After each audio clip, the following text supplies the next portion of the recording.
Semua trader menanyakan hal yang sama, bagaimana memprediksi arah pasar sebelum pergerakannya terjadi. Kenyataannya harga tidak bergerak secara acak, harga bergerak karena kekuatan besar masuk ke pasar.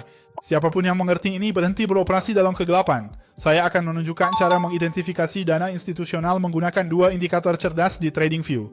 Dan ketika keduanya selaras, pasar biasanya bersiap untuk pergerakan yang cepat dan menentukan. Tetaplah bersama saya sampai akhir agar Anda mengerti indikator ini.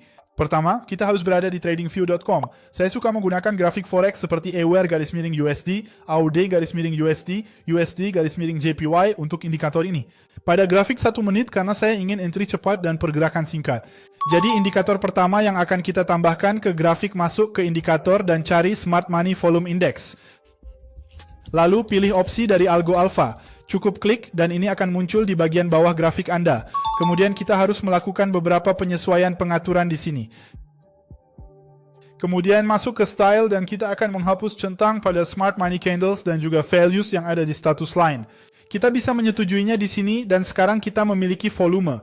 Baik itu volume pembelian yang menunjukkan institusi besar sedang membangun posisi beli atau volume penjualan yang berarti institusi besar sedang membangun posisi jual. Namun itu saja tidak mencukupi. Kita akan menambahkan sebuah indikator lain di sini yang dinamakan Smart Money Breakout Channel dan ini juga opsi dari Algo Alpha. Cukup klik pada indikator ini maka otomatis akan muncul di grafik Anda. Kita masuk ke sini dan akan melakukan beberapa pengaturan penting. Pada bagian input, kita akan nonaktifkan opsi Show Volume Analysis dan tampilannya akan menjadi seperti ini. Sekarang, apa yang kita inginkan selanjutnya? Kita ingin momen di mana area yang sedang dikelola oleh dana institusional ini ditembus dan pada saat yang bersamaan ada aliran masuk dana institusional. Artinya, dalam skenario penjualan, seperti yang terjadi pada penembusan ini, kita ingin bagian bawahnya ditembus ketika sinyal penjualan ini muncul. Tepat di candlestick inilah kita akan melakukan entry kita.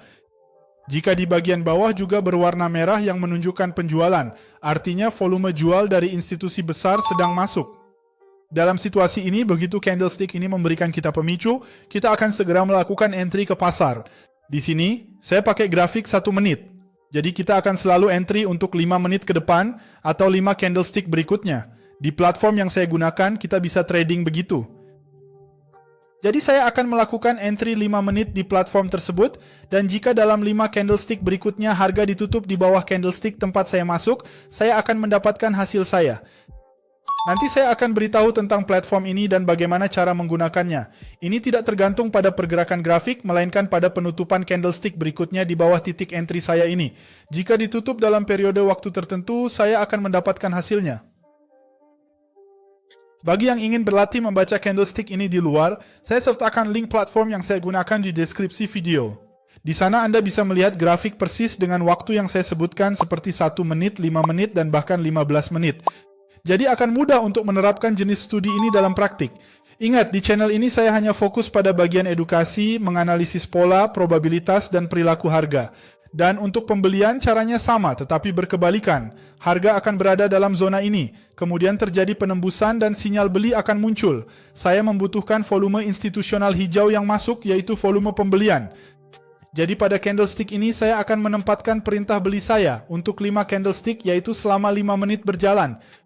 Artinya dalam 5 candlestick yaitu 1, 2, 3, 4, 5 harga akan ditutup di atas ini. Saya beli di sini, berakhir di sini, dan saya mendapatkan keuntungan saya di platform. Jadi ini semua tergantung pada keseluruhan pergerakan naik, sama seperti di pasar lainnya. Tapi ingat, video ini murni untuk tujuan edukasi. Pasar keuangan melibatkan risiko dan Anda bisa saja kehilangan uang. Jika Anda menyukai pelajaran ini, subscribe, aktifkan notifikasi, dan jangan lupa like. Komen di bawah indikator lagi, biar saya tahu Anda mau video seperti ini lagi. Terima kasih dan sampai jumpa di pelajaran berikutnya.